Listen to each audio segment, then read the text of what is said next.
નમસ્કાર વિદ્યાર્થી મિત્રો, ગુડ ઇવનિંગ. કેમ છો બધા? મજામાં?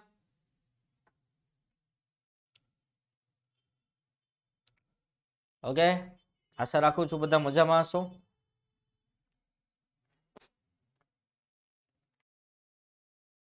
Let's start our lecture. અવાજ આવે છે? ક્લિયર દેખાય છે?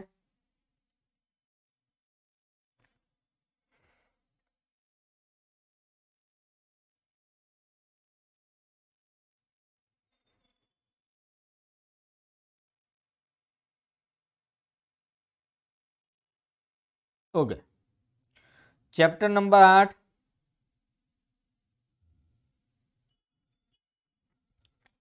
ફાઇનાન્શિયલ મેનેજમેન્ટ, નાણાકીય સંચાલન.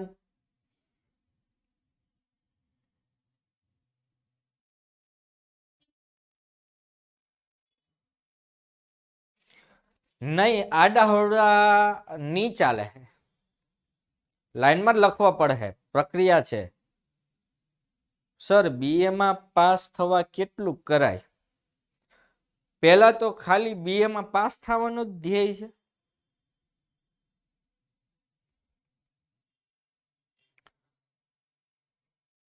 નહીં, પાસ થવાનું ધ્યેય હોય તો પછી એ પ્રમાણે કે આપણે ગુજરાતીમાં કહેવત છે, નિશાન ચૂક માફ, નહીં માફ નીચું નિશાન. ધ્યેય 70 નો રાખો ને, ભલે ને પછી 45 જ આવે. ઓનલી પાસ થવું હોય તો તમે બધા મુદ્દા કરી નાખો ને એટલે પાસ થઈ જાવ. ખાલી મુદ્દા કરી નાખો ને વ્યાખ્યા કરી નાખો એટલે પાસ થઈ જાવ. ઓકે, પ્રશ્ન યાદ નથી રહેતા તો કઈ નહીં, જવાબ યાદ રાખો. આપણે પ્રશ્ન યાદ નથી રાખવા. પ્રશ્ન તો એક્ઝામ પેપરમાં આવશે, જવાબ યાદ રાખવાના છે.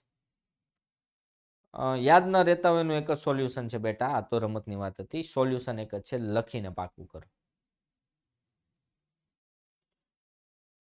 ઓકે, લખીને પાકું કરો, મુદ્દા લખીને પાકા કરો. એક ટ્રીક રાખો. હું તો દર વખતે મારી પાસે ઘણા બધા છોકરાઓ એવા હોય કે મને ખબર જ હોય કે ભાઈ એના દાંડિયા ડૂલ થશે, આપણું નાક કપાવશે, બીએમાં ફેલ થાય. એટલે હું એને પછી છેલ્લે એક્ઝામ ટાઈમે બાજુમાં બેહાડું અને પછી બાજુમાં બેહાડીને હું એને મુદ્દા બરાબર આખા વંચાવું, 5-5 વાર 10-10 વાર લખાવું, પછી મોઢે બોલાવડાવું, પાછા લખાવડાવું. એમ કરતા અમુક મુદ્દાઓ, અમુક પ્રશ્નના મુદ્દા તો એને આમ મગજમાં છપાઈ દો. બરાબર, એ રીતે યાદ રાખવું પડે ભાઈ. બરાબર, ચાલો તો સ્ટાર્ટ કરીએ. Let's start our lecture.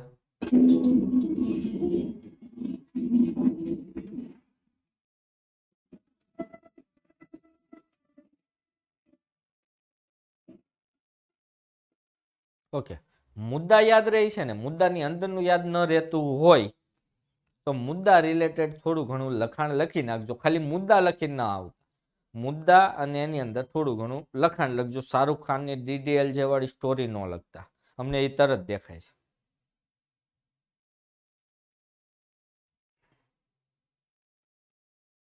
અરે ટેન્શન નહીં લેવાનું, મુદ્દા કરો, અંદરનું મુદ્દા રિલેટેડ લખો. હા, અમુક લોકો ગીત લખે, અમુક લોકો ડીડીએલની સ્ટોરી લખે, અમુક પોતાની સ્ટોરી લખે, અમુક પોતાની દુઃખ ભરી દાસ્તાઓ લખે, અમુક ગાળો લખે. આવા બહુ ભલા વિચિત્ર પેપરો અમારી પાસે આવતા હોય છે.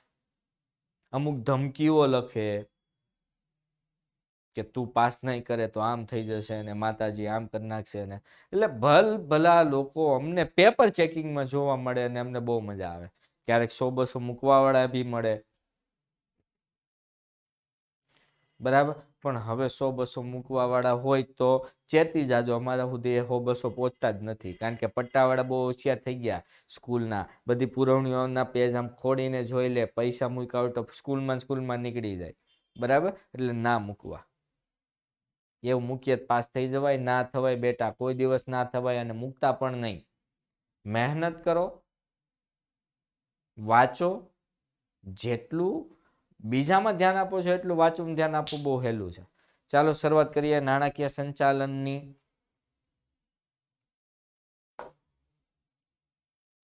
નાણાકીય સંચાલન એટલે નાણાં કાર્યનું સંચાલન. નાણું એ ધંધા માટે રક્ત સમાન. 1 માર્ક્સનો પ્રશ્ન.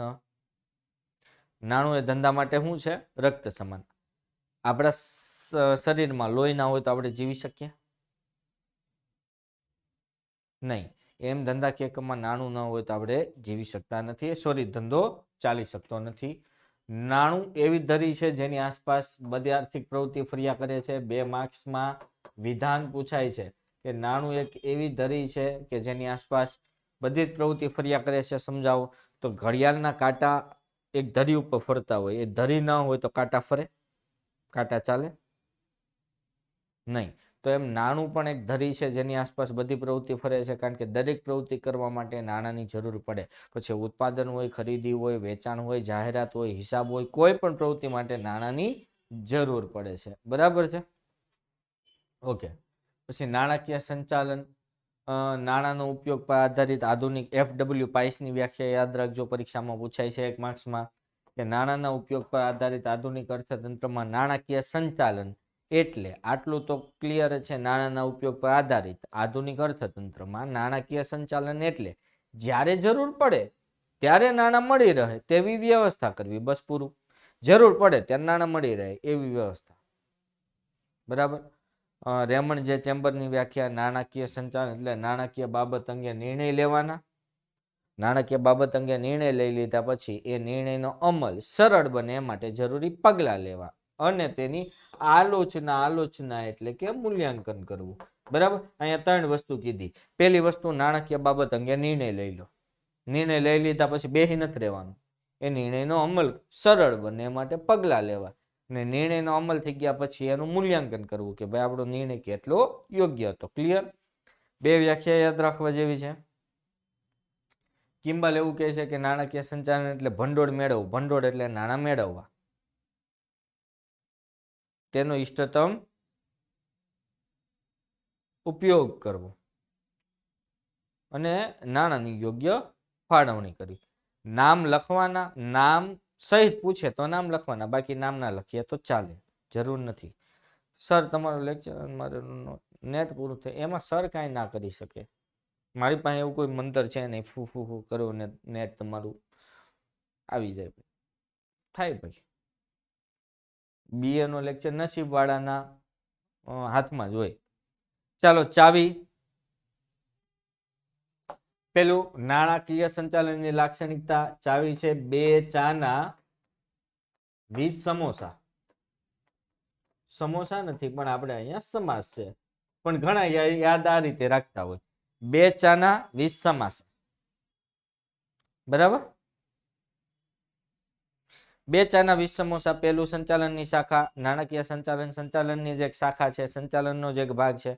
કાર્યક્ષેત્ર વિશાળ છે, કારણ કે તમને ખબર છે કે દરેક જગ્યાએ નાણાંની જરૂર પડે એટલે એનું કાર્યક્ષેત્ર વિશાળ જ હોવાનું કે નહીં. નાણાંની પ્રાપ્તિ, નાણાંનો ઉપયોગ ને નાણાંની યોગ્ય ફાળવણી ને નાણાંનું આયોજન ને અંકુશ ને બધાનો સમાવેશ થાય છે. દરેક નિર્ણયનો આધાર નાણાં ઉપર હોય. તમારે ખરીદી કરવી છે, ઘડિયાળ લેવી છે, તો નિર્ણય હેના ઉપર હોય? નાણાં ઉપર. પહેલી તમારી ચોઈસ, બીજું નાણું. બજેટ ઉપર હોય કે ના હોય? બરાબર. નાણાકીય નિર્ણય સાથે સંબંધ. દરેક નાણાકીય નિર્ણય સાથે સંબંધ છે. આપણી જે ઓલી પીડીએફની બુક, સોરી ચાવીની બુક છે, એ PDF સ્વરૂપે પણ મળે છે તમને. બરાબર. એના કંઈક 49 રૂપિયા છે PDF જોતી હોય તો. ઓકે, એ પણ મળી જાય છે. માલિકના મહત્તમ આર્થિક, બરાબર, માલિકના મહત્તમ આર્થિક કલ્યાણનો હેતુ. નાણાકીય નિર્ણય એમાં માલિકના મહત્તમ આર્થિક કલ્યાણનો હેતુ 2 રીતે પૂરો થાય: નફાનું મહત્તમીકરણ અને સંપત્તિનું મહત્તમીકરણ. ચાવીરૂપ એટલે મહત્વનું સ્થાન છે.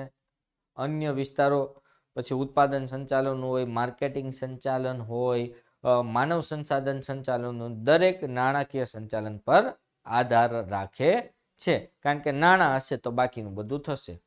ઓકે. 2 ભાગ પડે. આ પ્રશ્ન આપણે પરીક્ષામાં પૂછાય છે કે નાણાકીય સંચાલનનું કેટલા ભાગમાં વિભાજન થાય છે? 2.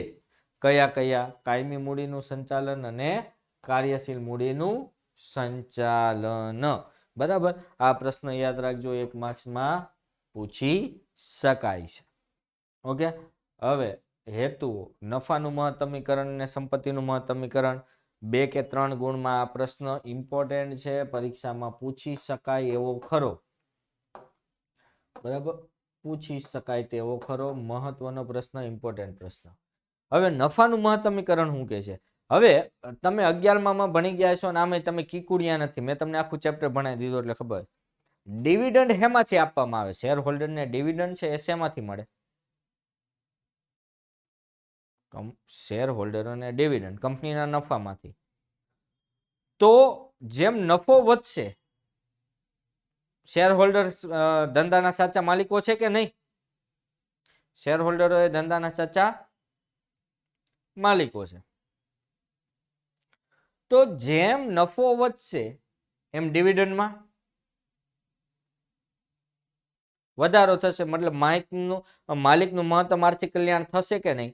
માલિકને મહત્તમ લાભ થશે કે નહીં? માલિક એટલે કે શેર હોલ્ડરને વધુ ડિવિડન્ડ મળશે, એટલે કે માલિકને મહત્તમ લાભ થશે. એટલે કંપનીએ એવા જ પ્રોજેક્ટ સ્વીકારવાના કે જેમાં વધુને વધુ નફો મળતો હોય. ક્લિયર છે? કારણ કે શેર હોલ્ડરે મહત્તમ ડિવિડન્ડ ખરીદવા માટે મહત્તમ ડિવિડન્ડ મળે એટલે શેર ખરીદાવું છે. એવું સંપત્તિનું મહત્તમીકરણ. હવે જો નફાના મહત્તમીકરણમાં ડિવિડન્ડ વધારવા ઉપર ભાર મુકાય છે, જ્યારે સંપત્તિના મહત્તમીકરણમાં શેરની કિંમત વધે એની ઉપર ભાર મુકાય છે. કારણ કે શેર એ શેર હોલ્ડરની સંપત્તિ છે. શેર એ શેર હોલ્ડરની શું છે? સંપત્તિ છે. તો અહીંયા સંપત્તિનું મહત્તમીકરણ, એને સંપત્તિનું ચોખ્ખું વર્તમાન મૂલ્ય તરીકે ઓળખી શકાય. 1 માર્ક્સનો પ્રશ્ન યાદ રાખજો, પૂછાય. સંપત્તિનું મહત્તમીકરણ એને શું કહેવાય? સંપત્તિનું ચોખ્ખું વર્તમાન મૂલ્ય. તો કંપની એવા પ્રોજેક્ટ સ્વીકારવાના જેથી સંપત્તિનું ચોખ્ખું વર્તમાન મૂલ્ય વધે. એનો મતલબ કે શેરની કિંમતમાં શું થાય? વધારો થાય. એવા પ્રોજેક્ટ સ્વીકારવાના છે. સંપત્તિના મહત્તમીકરણનો ખ્યાલ રોકડ પ્રવાહ પર આધારિત છે. 1 માર્ક્સનો પ્રશ્ન પરીક્ષામાં પૂછી શકાય કે સંપત્તિના મહત્તમીકરણનો ખ્યાલ કોના પર આધારિત છે? રોકડ પ્રવાહ, કે ધંધા પાસે કેટલો રોકડ પ્રવાહ આવે છે, કેટલો રોકડ રૂપિયો આવે છે. અહીં હિસાબી નફો ધ્યાનમાં નથી લેવાતો, રોકડ નફો ધ્યાનમાં લેવાય છે. બરાબર. અહીંયા કેવું છે? સંપત્તિનો મહત્તમીકરણનો ખ્યાલમાં સૂત્ર છે ચોખ્ખું વર્તમાન મૂલ્ય બરાબર સંપત્તિનું વર્તમાન મૂલ્ય માઇનસ જરૂરી મૂડી રોકાણ. તો મારે સંપત્તિનું ચોખ્ખું વર્તમાન મૂલ્ય શોધવું હોય તો દાખલા તરીકે કોઈ કંપનીએ કોઈ શેર છે એ અત્યારે શેરની કિંમત ₹2500 ચાલે છે, પણ એને એ શેર 500 રૂપિયામાં ખરીદો તો એનું સંપત્તિનું ચોખ્ખું વર્તમાન મૂલ્ય કેટલું થયું?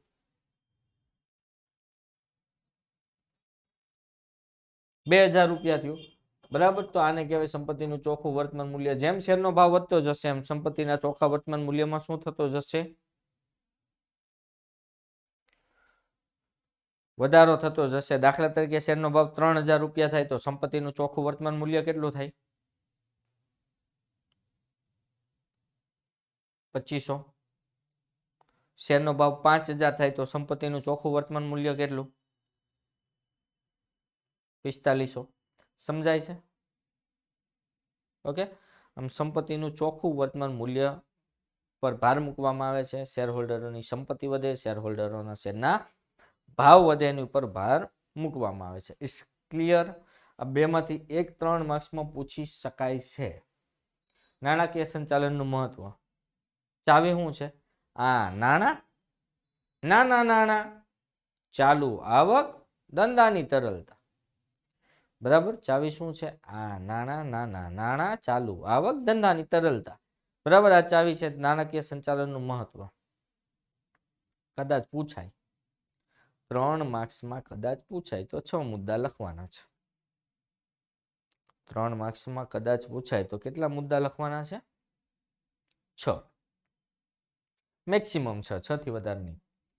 અને 3 માર્ક્સમાં એવું પૂછાય કે નાણાકીય સંચાલનનો અર્થ આપી મહત્વ જણાવો, તો અર્થનો 1 માર્ક્સ, મહત્વના 4 મુદ્દા લખવાના થશે. જો અર્થ આપી મહત્વ કીધું હોય તો. બરાબર. બીજો એક પ્રશ્ન 1 માર્ક્સમાં પૂછાય છે કે 1950 બાદ તેના કારણે નાણાકીય સંચાલનનું મહત્વ વધતું ગયું છે. સવાલ ફરીથી સાંભળજો. એવું પૂછાય છે કે 1950 બાદ શેના કારણે, કયા કારણે નાણાકીય સંચાલનનું મહત્વ વધતું જાય છે? તો ધંધાકીય પર્યાવરણ અને આર્થિક પ્રવાહોમાં મોટા પરિવર્તન આવ્યા એટલે નાણાકીય સંચાલનનું મહત્વ શું થયું ગયું? વધતું ગયું છે. બરાબર. આયોજન અને અંકુશ, નાણાંનું આયોજન કરવામાં આવે પછી એનો અંકુશ. આયોજન એટલે ક્યારે કેટલા નાણાં જોઈશે, ક્યાં, બરાબર, એ નક્કી કરવું અને નાણાંના ઉપયોગ પર અંકુશ મૂકવું. નાણાં પ્રાપ્તિ, નાણાં મેળવવા ઓછા ખર્ચે. નાણાંની જરૂરિયાતનો અંદાજ, ભવિષ્યમાં કેટલા નાણાં જોઈશે એની જરૂરિયાતનો અંદાજ મૂકવાનો છે.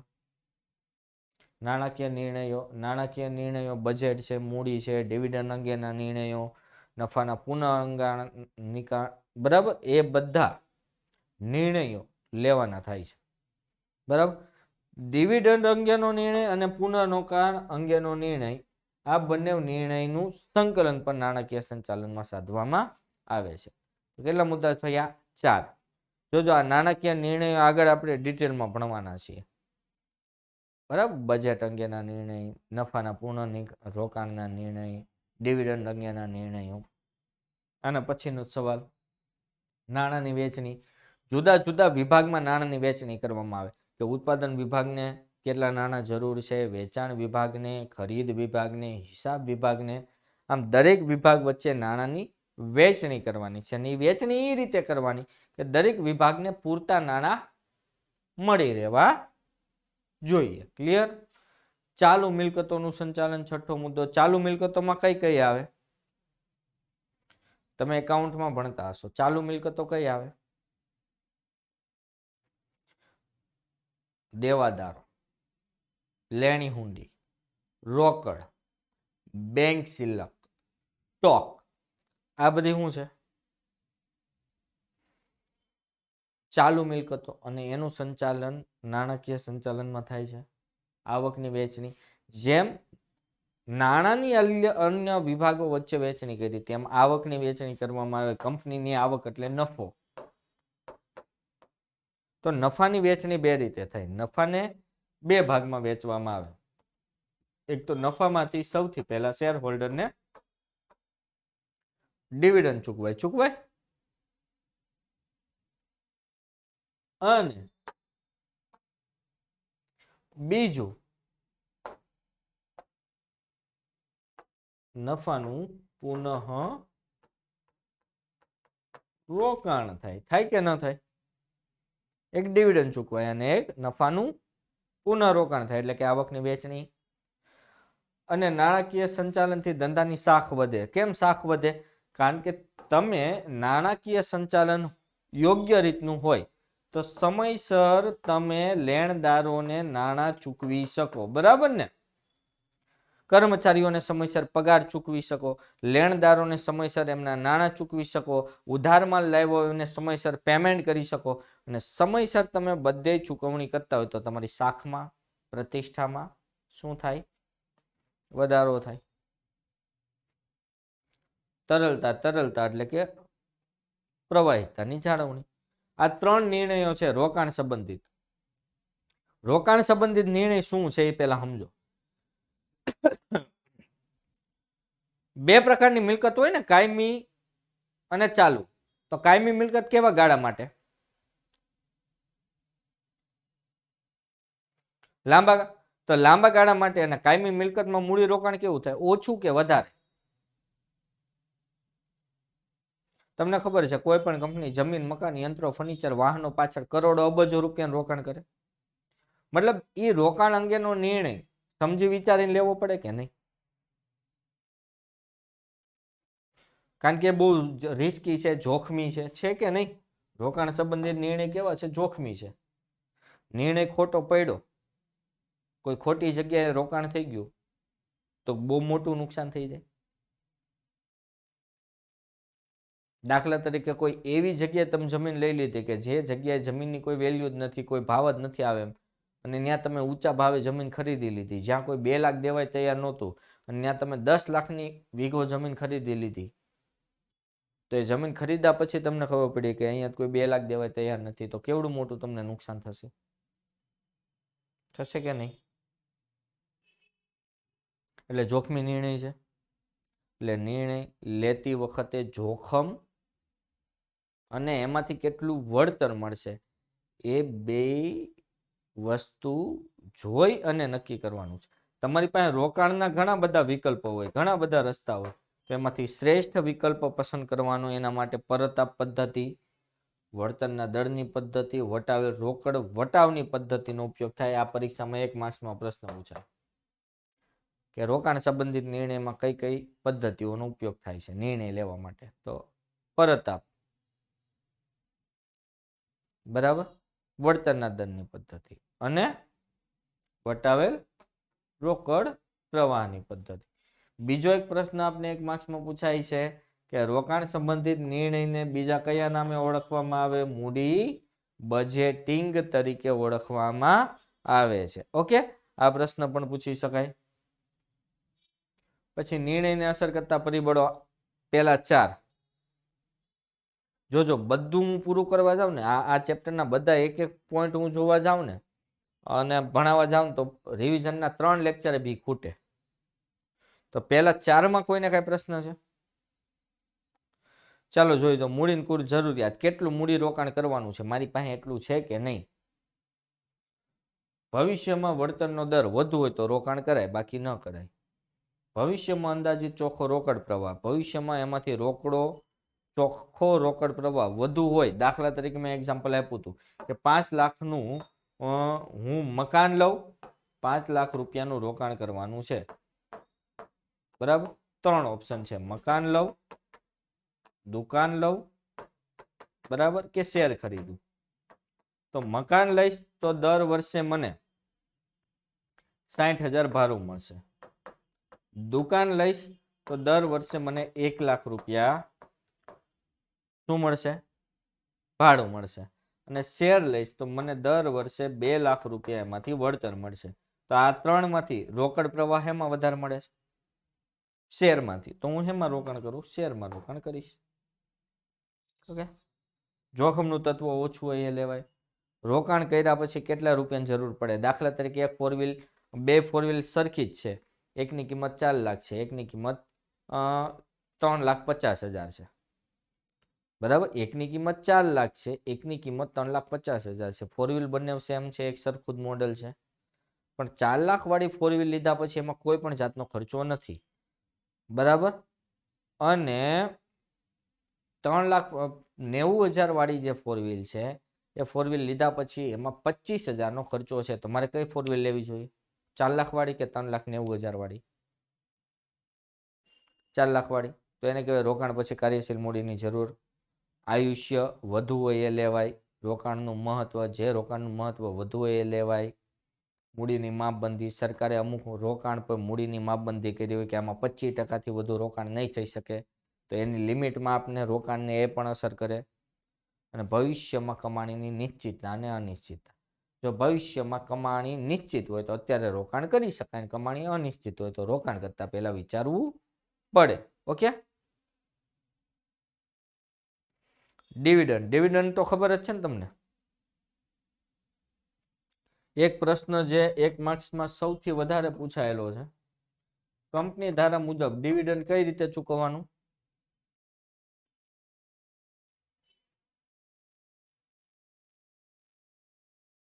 રોકડમાં, બરાબર. આ વસ્તુ યાદ.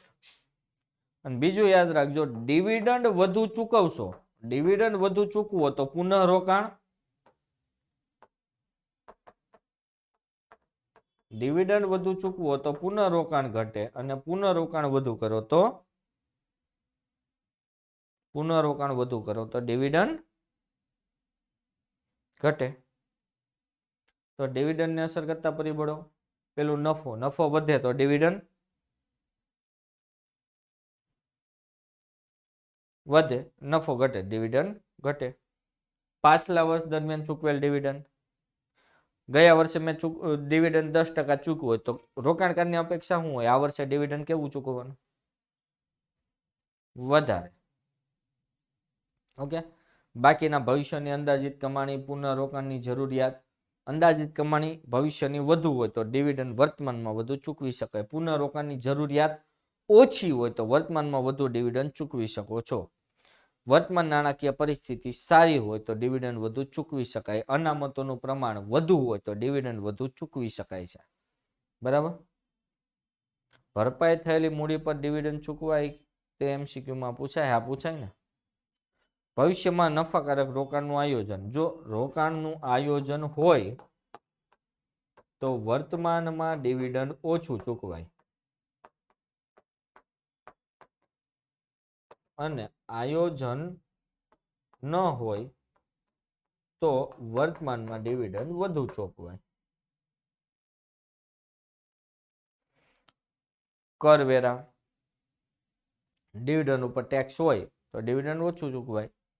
મૂડી બજાર તેજી હોય તો ડિવિડન્ડ વધુ, મંદી હોય તો ઓછું. કાયદાકીય નિયંત્રણો, સરકારે એમ કીધું હોય 10%થી ઓછું ડિવિડન્ડ નહીં ચૂકવાય, તો એને ધ્યાનમાં રાખીને શેર હોલ્ડરની અપેક્ષા, શેર હોલ્ડર વધુ ડિવિડન્ડની અપેક્ષા રાખતા હોય. કંપનીમાં અનામત મીન્સ કંપનીના અનામત, કંપની પાસે અનામત ભંડોળ કેટલું પડ્યું છે તમને ખબર છે. કંપની સામાન્ય અનામત, મૂડી અનામત એ રીતે અનામત ભંડોળ રાખે. જો કંપની પાસે સારું એવું અનામત ભંડોળ હોય તો એ ડિવિડન્ડ વધારે ચૂકવી શકે, કારણ કે એની પાસે ઓલરેડી અનામત ભંડોળ છે, એની પાસે ઓલરેડી મૂડી ભંડોળ પડેલું છે. હવે આમાંથી કોઈ તમારે ક્વેરી હોય તો બોલો ફટાફટ, ચાલો જલ્દી. જેને ક્વેરી હોય બોલો.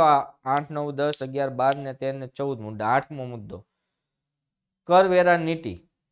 જો ડિવિડન્ડ ઉપર ટેક્સ લાગતો હોય એનો મતલબ કે જે રોકાણકારો છે એને ડિવિડન્ડ મળશે એને ટેક્સ ભરવો પડે. તો ડિવિડન્ડ ઉપર ટેક્સ લાગતો હોય તો કંપની ડિવિડન્ડ ઓછું ચૂકવે. બરાબર. બીજું 13મું, તરલતાનો દર. ડિવિડન્ડ હંમેશા રોકડમાં ચૂકવાય. તરલતા એટલે રોકડનું પ્રમાણ. જો કંપની પાસે તરલતાનો દર નીચો હોય એટલે કે કંપની પાસે રોકડનું પ્રમાણ ઓછું હોય તો ડિવિડન્ડ કેવું ચૂકવશે? ઓછું ચૂકવવાની. ધિરાણ સંબંધિત નિર્ણયો. ધિરાણ સંબંધિત નિર્ણય મતલબ કંપનીને મૂડી મેળવવી છે તો કઈ રીતે, કયા પ્રાપ્તિ સ્થાનમાંથી મેળવશે તે અંગેનો નિર્ણય એને કહેવાય ધિરાણ સંબંધિત નિર્ણય. બરાબર. 2 પ્રકારની મૂડી કંપની મેળવી શકે. ના, લોન ન કહી શકાય. લોન આખી વસ્તુ જ અલગ છે. કંપનીને મૂડી મેળવવી છે તો કયા પ્રાપ્તિ સ્થાનોમાંથી મૂડી મેળવવી એ અંગેના નિર્ણય એને કહેવાય ધિરાણ સંબંધિત નિર્ણય. મૂડી માળખું 2 વસ્તુનું બનેલું હોય. એક તો માલિકીની મૂડી, બીજું ઉછીની મૂડી. તો માલિકીની મૂડીમાં શું આવે? ઇક્વિટી શેર, પ્રેફરન્સ શેર ના અંતે. ઉછીની મૂડીમાં દેવા, ડિબેન્ચર, બોન્ડ, જાહેર થાપણો, બધું દેવા. તો 2 વચ્ચે સમતુલા રાખવી પડે. માલિકીની મૂડી પણ વધારે ન થાય અને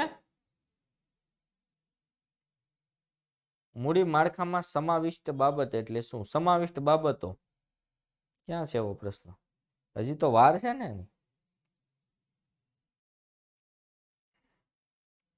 કહીશ તમને. બરાબર.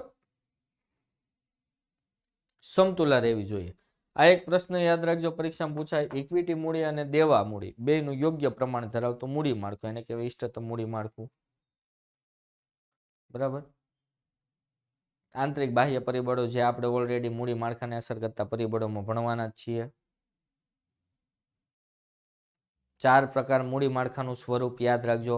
માત્ર ઇક્વિટી શેરનું મૂડી માળખું, ઇક્વિટી શેર અને પ્રેફરન્સ શેરનું મૂડી માળખું, ઇક્વિટી શેર અને ડિબેન્ચરનું મૂડી માળખું, ઇક્વિટી શેર, પ્રેફરન્સ શેર અને ડિબેન્ચરનું મૂડી માળખું. ઓકે. આ 2 માર્ક્સમાં કે 1 માર્ક્સમાં પ્રશ્ન પૂછી શકાય. યાદ રાખજો મૂડી માળખાના સ્વરૂપ. ઓકે. મૂડી માળખાનો અર્થ. મૂડી એકત્રિત કરવા માટે કંપની બરાબર જે પ્રાપ્તિ સ્થાનોનું મિશ્રણ છે એને મૂડી માળખું કહેવાય. દાખલા તરીકે કોઈ કંપની 1 લાખના ડિબેન્ચર બહાર પાડે છે, બરાબર, 1 લાખના ઇક્વિટી શેર બહાર પાડે છે, બરાબર, અને 2 લાખની લોન લે છે, તો આને કહેવાય મૂડી માળખું. કારણ કે જરૂરિયાત પ્રમાણેની મૂડી 4 લાખની મૂડી મેળવવા કંપની જે પ્રાપ્તિ સ્થાનોનો ઉપયોગ કરે છે એ પ્રાપ્તિ સ્થાનોનું મિશ્રણ, એને કહેવાય મૂડી માળખું. વ્યાખ્યા યાદ રહી ગઈ?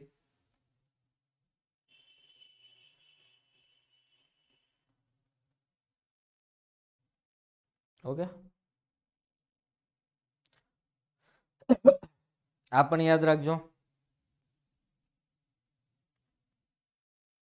નાણાકીય યોજનાના બે પાસા: મૂડીની જરૂરિયાતોનો અંદાજ, એને કહેવાય મૂડીકરણ. પરીક્ષામાં આપને પૂછે મૂડીકરણ એટલે હું? મૂડીની જરૂરિયાતોનો અંદાજ. અને મૂડીના પ્રાપ્તિ સ્થાનો નક્કી કરવા, એને કહેવાય મૂડી માળખું. બરાબર?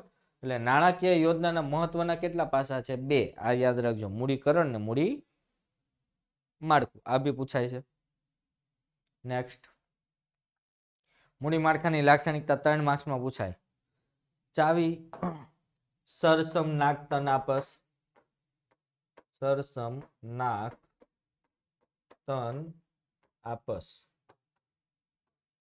બરાબર? આમાંથી કોઈ મુદ્દો ન ખબર પડે તો બોલજો. સરળતા, સરળ હોવું જોઈએ. બરાબર? બીજું સમતુલા, ઓછીની મૂડી માલિકીની મૂડી વચ્ચે સમતુલા. નાણાંની પર્યાપ્તતા એટલે કે જરૂર પ્રમાણેમાં નાણાં મળી રહેવા જોઈએ. જરૂર કરતા વધુ નહીં, જરૂર કરતા ઓછા પણ નહીં. પર્યાપ્તતા એટલે પૂરતા પ્રમાણમાં. કરકસર, મૂડીનું પડતર ઓછી થાય એટલું મૂડી માળખું હોવું જોઈએ.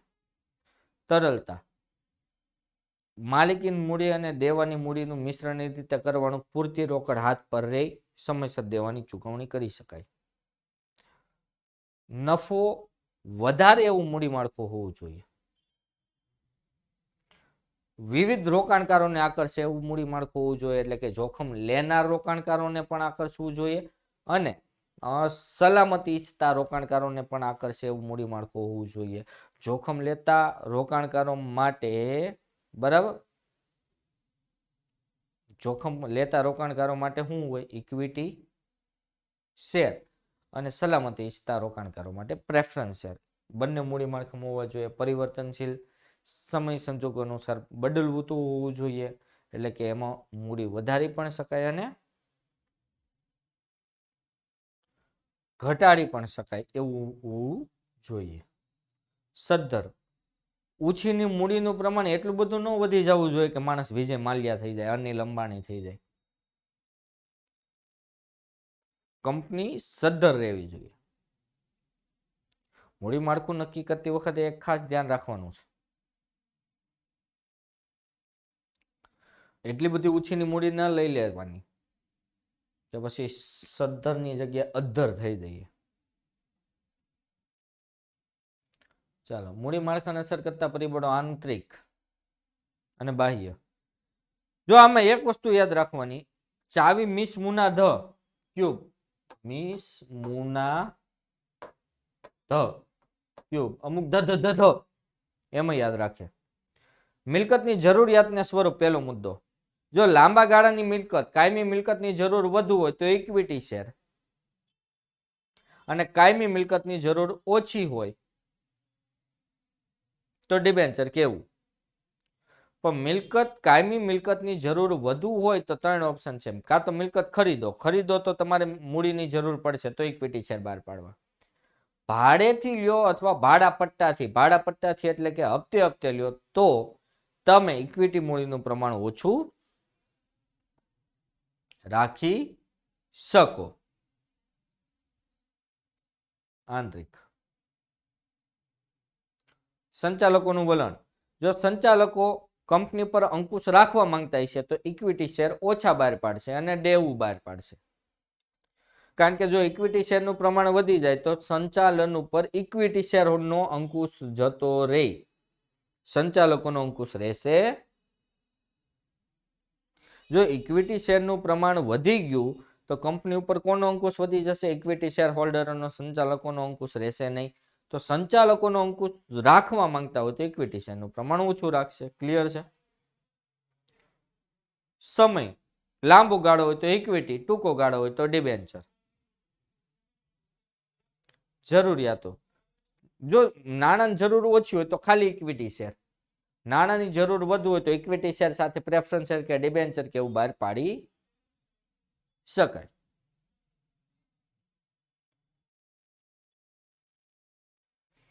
ધંધાનો પ્રકાર, ઔદ્યોગિક પ્રકારનો ધંધો હોય તો એમાં ઉત્પાદન ને વેચાણ કરવાનું. હવે તમે જ વિચારો, ઉત્પાદન ને વેચાણ કરવાનું હોય તો એમાં મોટી ફેક્ટરી બનાવવી પડે, એમાં યંત્રો, વાહનો, ફર્નિચર ને આ બધું લાવવું પડે. તો એમાં કઈ મૂડીની જરૂર વધારે પડે? ઔદ્યોગિક પ્રકારનો ધંધો હોય કાયમી મૂડીની. અને કાયમી મૂડી હોય તો શું બહાર પાડવાનું? કાયમી મૂડીની જરૂર વધારે પડતી હોય તો શું બહાર પાડવાનું? Equity share. અને ધંધો વેપારી હોય તો કાયમી મૂડીની જરૂર ઓછી પડે તો આપણે ડિબેન્ચર કે અન્ય પ્રાપ્તિ સ્થાનો બહાર પાડી શકીએ. કદ નાનું હોય તો કાયમી મૂડીની જરૂર ઓછી, મોટું હોય તો કાયમી મૂડીની જરૂર વધારે.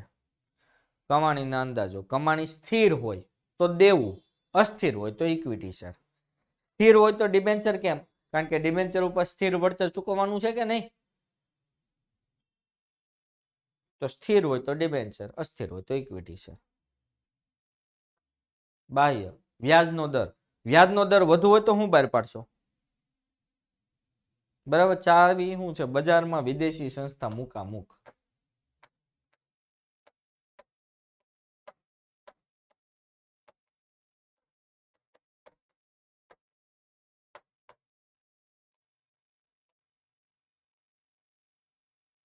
વ્યાજનો દર વધુ હોય તો શું બહાર પાડવાનું? Equity share. ઓછો હોય તો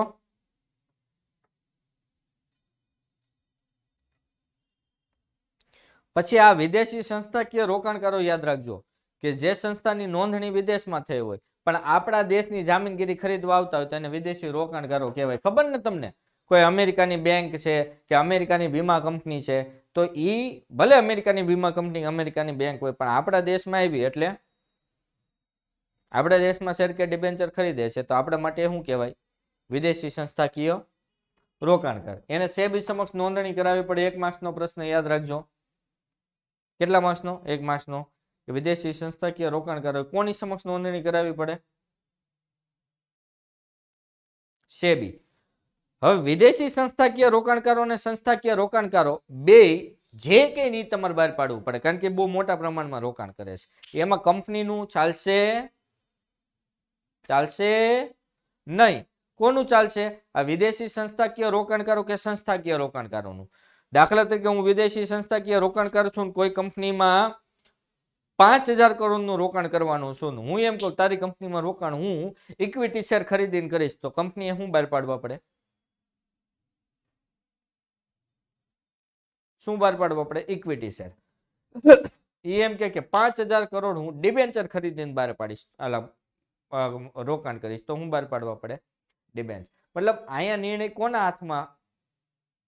કોના હાથમાં છે? રોકાણકાર.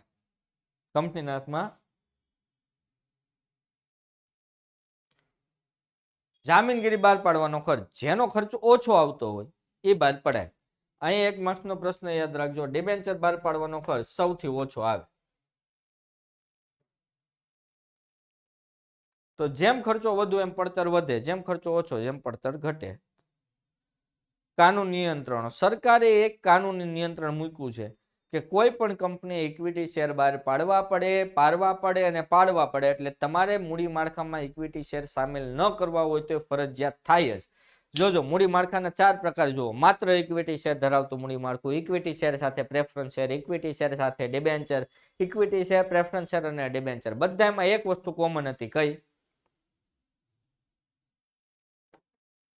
Equity share. એનો મતલબ એવો છે કે ઇક્વિટી શેર બહાર પાડવા ફરજિયાત છે, કારણ કે એક નિયમ છે. એ નિયમ આરબીઆઈ અને સેબીનો છે. તેજી હોય, મૂડી બજાર એટલે શેર બજાર. શેર બજારમાં તેજી હોય તો ઇક્વિટી શેર, મંદી હોય તો તેજી હોય તો ઇક્વિટી શેર, મંદી હોય તો ડિબેન્ચર. કરવેરા. કરવેરાનું પ્રમાણ વધુ હોય તો ડિબેન્ચર, કારણ કે ડિબેન્ચર ઉપરનું વ્યાજ કરવેરામાંથી બાદ મળે. ડિબેન્ચર પરનું વ્યાજ કરવેરામાંથી શું મળે? બાદ મળે. તો કરવેરામાંથી બાદ મળે એટલે મતલબ કરવેરો ઓછો ચૂકવવો પડે. તો કરવેરાનો દર વધુ હોય ત્યારે ડિબેન્ચર ને ઓછો હોય ત્યારે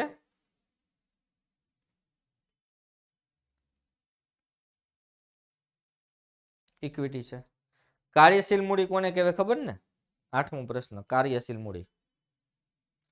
હરિઓમભાઈ એવું છે, કરવેરા જો હું તમને કહું, દાખલા તરીકે કોઈ કંપની છે ને 5 કરોડ નો નફો કરતી હોય ને, જો એને ઇક્વિટી શેર બહાર પાડ્યા હોય તો 5 કરોડ ઉપર એને ટેક્સ ભરવો પડે.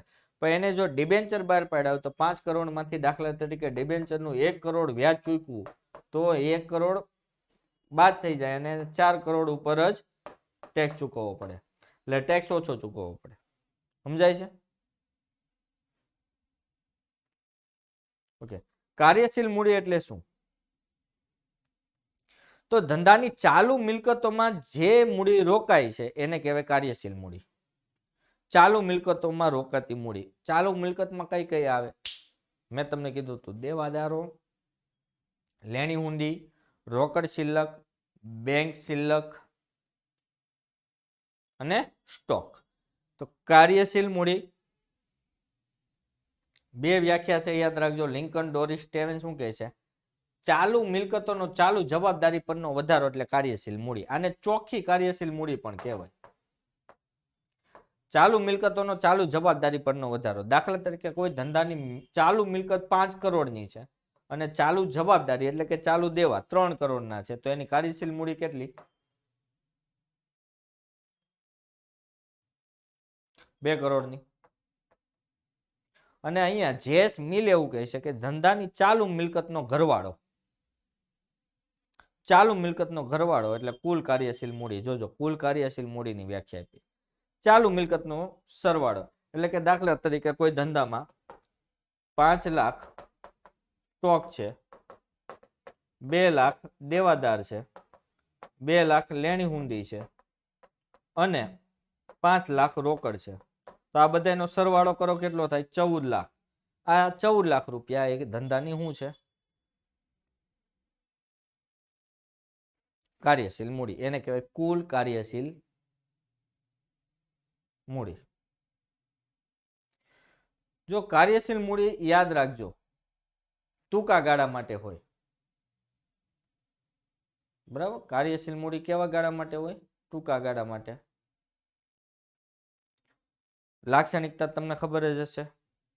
ધંધાના બધા જ અંદાજપત્ર ભેગા થઈને એક અંદાજપત્ર બનાવવામાં આવે ને, સર્વોચ્ચ અંદાજપત્ર કહેવાય.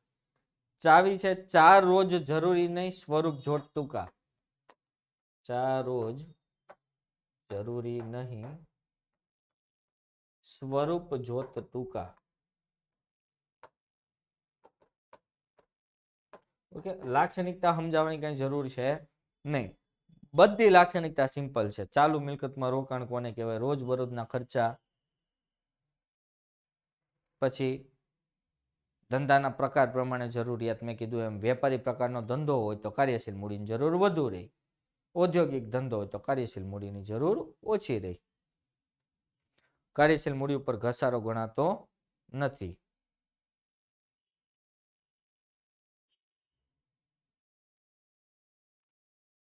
સ્વરૂપ બદલાયા કરે. ખબર ને? કાર્યશીલ મૂડીનું સ્વરૂપ બદલાય. આજે મારી પાસે રોકડ રૂપિયા છે, એનો કાચો માલ લઈ આવો, રોકડમાંથી કાચા માલમાં સ્વરૂપ, કાચા માલમાંથી અર્ધતૈયાર, અર્ધતૈયારમાંથી. હા, તફાવત પૂછાઈ શકે. ચોખ્ખી કાર્યશીલ મૂડી અને કાર્યશીલ મૂડીનો તફાવત જનરલી ના પૂછાય. પછી કાર્યશીલ મૂડી જોખમ ઓછું, કારણ કે ટૂંકમાં તરલતા ઓછી કે વધુ. કાર્યશીલ મૂડીનું પાયાનું લક્ષણ શું છે? તરલતા વધારે. ગ્રુપમાં વધારાની બીજી કોઈ વાતો નહીં, ટૂંકા ગાળા માટે હોય છે. અસર કરતા પરિબળો. અસર કરતા પરિબળો ખબર પડે. જો એક વસ્તુ યાદ રાખજો, ઔદ્યોગિક ધંધો હોય તો કાર્યશીલ મૂડીની જરૂર કેવી પડશે? ઉદ્યોગોનો ધંધો હોય તો. ઉદ્યોગોનો ધંધો આપણે ઔદ્યોગિક ધંધો હોય, ઉત્પાદન ને વેચાણ કરવાનું હોય તો એમાં કાર્યશીલ મૂડીની જરૂર કેવી પડે? ઓછી પડે ભાઈ. ઔદ્યોગિક પ્રકારના ધંધામાં કાયમી મૂડી વધુ હોય, કાર્યશીલ મૂડી ઓછી હોય. કારણ કે ઔદ્યોગિક પ્રકારનો ધંધો છે એને ઉત્પાદન વેચાણ કરવાનું, એટલા માટે એને જમીન, મકાન, ફર્નિચર, વાહનો પાછળ ખર્ચો વધારે થાય. વેપારી પ્રકારનો ધંધો હોય તો કાર્યશીલ મૂડીની જરૂર વધુ પડે. વેપારી પ્રકારનો ધંધો એટલે ડીમાર્ટ ને એ બધા વેપારી પ્રકારના ધંધા કહેવાય. એમાં સૌથી વધારે રૂપિયા સ્ટોકમાં રોકાય એટલે કાર્યશીલ મૂડીની જરૂર વધારે પડે. તો સ્વરૂપ પર આધારિત છે. કદ નાનું હોય તો ઓછી, વધુ હોય તો વધારે. સંગ્રહ, જો સંગ્રહ કરવો પડતો હોય તો ઉત્પાદન કરવા માટે કાર્યશીલ મૂડી જોઈએ, પણ કાયમી મૂડીની કમ્પેરિઝનમાં કાર્યશીલ મૂડીની જરૂર ઓછી પડે. ફોર એક્ઝામ્પલ, રિલાયન્સ કંપની છે, ઉત્પાદન કરતી કંપની છે, પણ એની કાયમી મૂડી 50 કરોડ રોકાણી હોય તો એની સામે કાર્યશીલ મૂડી 5 કરોડની જ જોઈએ. કાચા માલનો સંગ્રહ કરવો પડતો હોય તો કાર્યશીલ મૂડીની જરૂર કેવી પડે? દાખલા તરીકે મારે આખા વર્ષનો કાચો માલ એક હારે જ ભરી લેવો પડતો હોય તો કાર્યશીલ મૂડીની જરૂર કેવી પડે? બોલો, કેવી પડે? વધુ પડે. અને સંગ્રહ ન કરવો પડે તો ઓછી. ચાલુ મિલકતનું રોકડમાં રૂપાંતર ઝડપથી થતું હોય તો કાર્યશીલ મૂડીની જરૂર કેવી પડે? ઓછી. કારણ કે ચાલુ મિલકતનું ઝડપથી રોકડમાં રૂપાંતર થાય છે, એટલે કે જેટલું ઝડપથી ચકડું ફરશે એટલી કાર્યશીલ મૂડીની જરૂર ઓછી પડશે.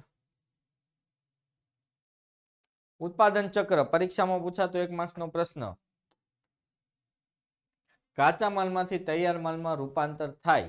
કાચા માલની ખરીદી કરો ત્યારથી તૈયાર માલનું ઉત્પાદન થાય, ત્યાં સુધીનો આખો સમયગાળો એને કહેવાય ઉત્પાદન ચક્ર. આ 1 માર્ક્સનો અને મોસ્ટ એમપી પ્રશ્ન છે. ઉત્પાદન ચક્ર મોટું હોય તો, લાંબુ હોય તો,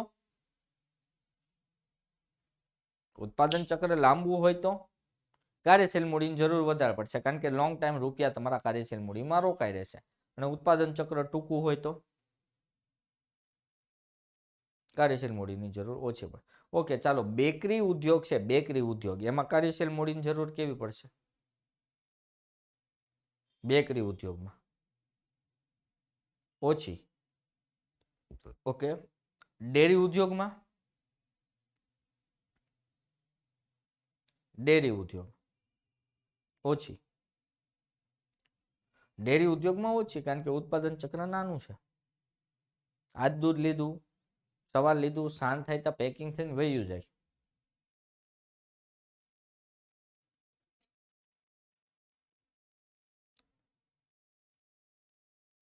કામગીરીની કાર્યક્ષમતા, કાર્યક્ષમતા વધુ હોય તો કાર્યશીલ મૂડીની જરૂર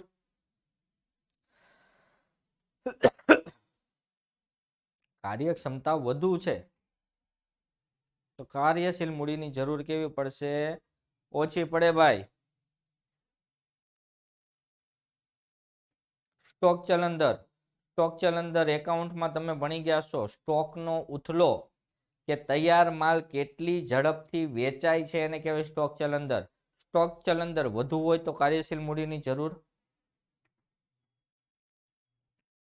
ઓછી પડશે, કારણ કે ઝડપથી તમારો સ્ટોક વેચાઈ રહ્યો છે. બરાબર, પરીક્ષામાં પૂછાતો પ્રશ્ન સ્ટોક ચલન દર, તૈયાર માલને વેચવામાં લાગતો સમય એને કહેવાય સ્ટોક ચલન દર. શાખ નીતિ, શાખ નીતિ પણ કાર્યશીલ મૂડીની જરૂર.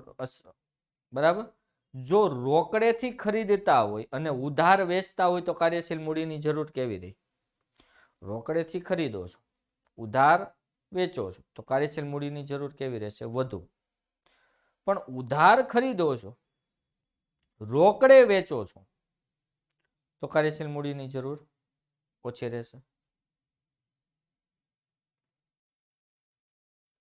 ઉત્પાદન નીતિ માંગનો પ્રકાર.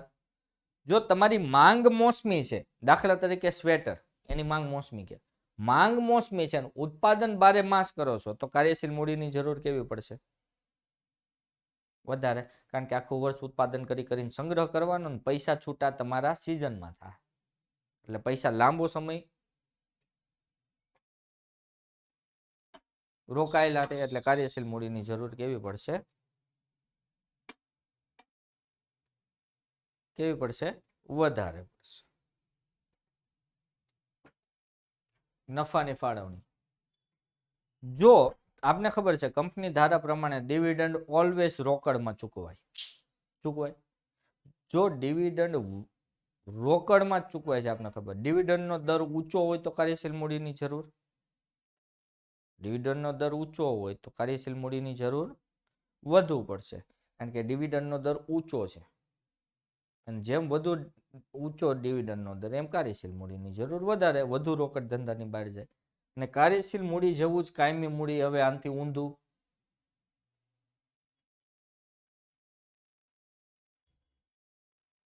કાયમી મૂડી ખબર ને, જમીન, મકાન, યંત્ર, ફર્નિચર, વાહનો, એમાં રોકાતી મૂડી એટલે કાર્યશીલ એટલે કાયમી મૂડી. હા, ડિવિડન્ડ બેંક શિલકમાંથી એટલે કે ચેકમાંથી ચૂકવી શકાય. ઓકે, ચાલો. લક્ષણો ઓછી તરલતા. ઓછી તરલતા એટલે રોકડમાં ઝડપથી રૂપાંતર થતું નથી. જુદા જુદા ધંધામાં જુદું પ્રકાર. ઉદ્યોગ હોય તો કાયમી મૂડીની જરૂર. ઉદ્યોગોમાં હવે તો યાદ રહેવું જોઈએ, ચોથી વાર રિપીટ થયું. ઉદ્યોગોમાં વધુ. વેપારી હોય તો ઓછી. કેવા ગાળા માટે રોકાય? કાયમી મૂડી કેવા ગાળા માટે? લાંબા ગાળા માટે છે, એટલે જોખમ કેવું હોય? વધારે હોય. કાયમી મૂડી હેમાંથી મળે? કાયમી મૂડી મોટા ભાગે આપણે હેમાંથી મેળવીએ? ઇક્વિટી શેરમાંથી કે રાખી મૂકેલી કમાણીમાંથી મેળવીએ. ઘટકો તો કાયમી મૂડી હેમાં રોકાય? બોલો જલ્દી ફટાફટ. કાયમી મૂડી હેમાં રોકાય?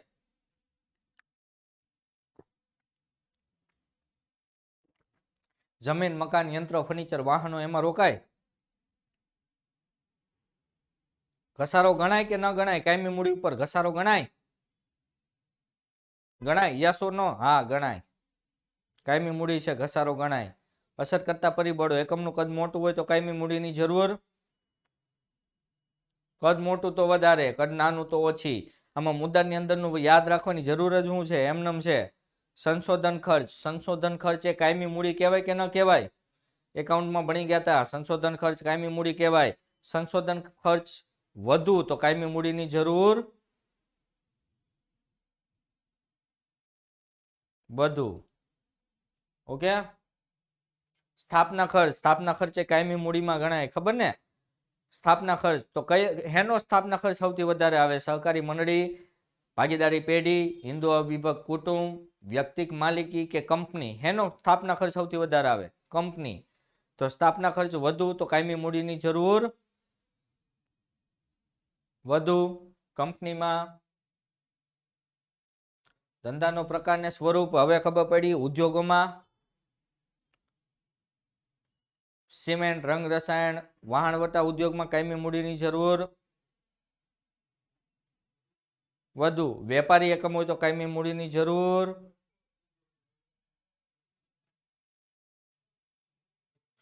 માલિકી અને ભાડાપટ્ટાનો ઉપયોગ. વસ્તુ ખરીદો, માલિકી. વસ્તુ ખરીદો તો કાયમી મૂડીની જરૂર, અને ભાડાપટ્ટાથી લ્યો તો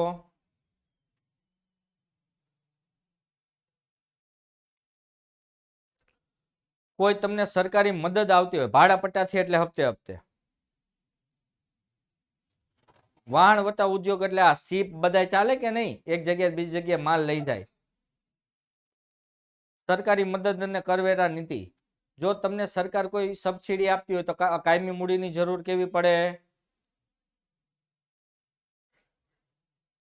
સરકાર સબસિડી આપે છે, સરકાર સહાય આપે છે, તો કાયમી મૂડીની જરૂર ઓછી પડશે.